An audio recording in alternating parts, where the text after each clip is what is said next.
FIFA 17 Review. Much like the sun rising in the east and Apple unleashing a new iPhone, EA has graced us with yet another entry in the long-running FIFA series. And like every FIFA game before it, FIFA 17 promises to be the best game in the franchise ever. Well, until next year's edition anyway. But is it really any good or simply more of the same? We find out. For all of EA's tom-tomming of a new game engine in FIFA 17, it uses Frostbite, the same tech powering the likes of Battlefield 1, Mirror's Edge, Catalyst, and Need for Speed. At first glance, you'd find it nigh impossible to tell the difference between FIFA 16 and 17.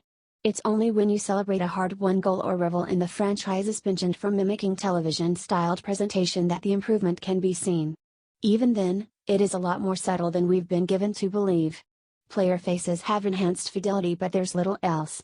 Animations appear smooth but don't feel as refined as last year's game either. With a new engine comes a slew of subtle, yet important gameplay tweaks. The staccato pace of play that made FIFA 16 true to life has been sped up a bit. There's a reliance on pacier players along with weaving through gaps in the opponent's defense, and passes don't really feel strung together until you reach the last third of the pitch.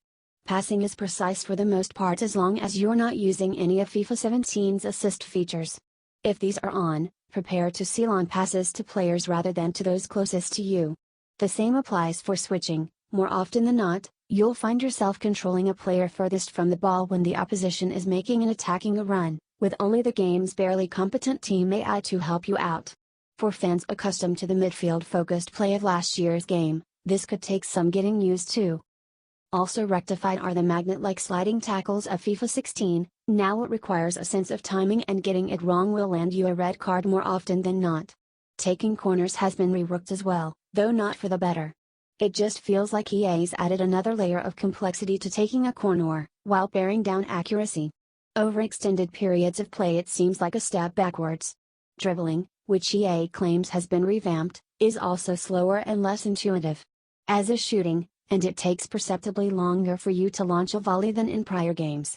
When stacked up, these minor modifications impact gameplay tremendously. They feel out of sync with the improved pace. This makes FIFA 17 feel like a faster game, but one where you don't have enough control. A day one patch might rectify some of these concerns, but as it stands, there's very little to inspire confidence. The biggest addition, however, is a new single-player, story-driven campaign known as The Journey.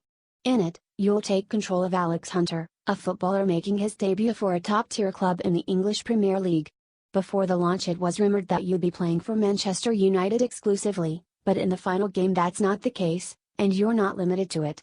No clubs from Serie A or Bundesliga yet, though hopefully EA will include them next year. In The Journey, you can choose to control your entire team, or your character alone, reminiscent of the erstwhile Be a Pro mode, and depending on the situation in each match, you're tasked with meeting a predefined set of objectives. From winning a game, to making the right number of passes, there's a lot to keep you busy. Interspersed between big matches or training sessions that improve your chance of breaking into the starting 11. However, it isn't as balanced or straightforward as it should be. You could score a hat-trick in the previous match but find yourself on the bench for the next because you didn't perform too well in training. This isn't helped by the awkwardly tacked-on role-playing game mechanics, such as a skill tree to allow you access to unique attributes, or a conversation system ripped off from Mass Effect or Dragon Age. You could be asked by a reporter on your thoughts post-match, and your options would be fiery, cool, or neutral. How you reply impacts your relationship with your fans and the team. This is as if someone from Mass Effect developer BioWare, also owned by EA, jumped ship to EA Sports to work on FIFA. Except here the story, setting, and drama all seem extremely cringeworthy. The Journey mode tries to underscore the tension between your character and his best friend who plays for the same club, but it ends up falling short and ridiculously cheesy. Other modes fare better though. FIFA Ultimate Team, FUT, allows you to cobble together a team you can call your own, and FUT Draft makes a return as well. Both are massive time sinks, bolstering the Journey, exhibition matches, tournaments, and manager mode among others. Nothing out of the ordinary from previous games, rather a whole lot more of the same. While there's fun to be had in FIFA 17, it's nowhere close to what it should be. Some fundamental changes to the moment-to-moment gameplay are detrimental to the overall experience, and the Journey mode falls flat.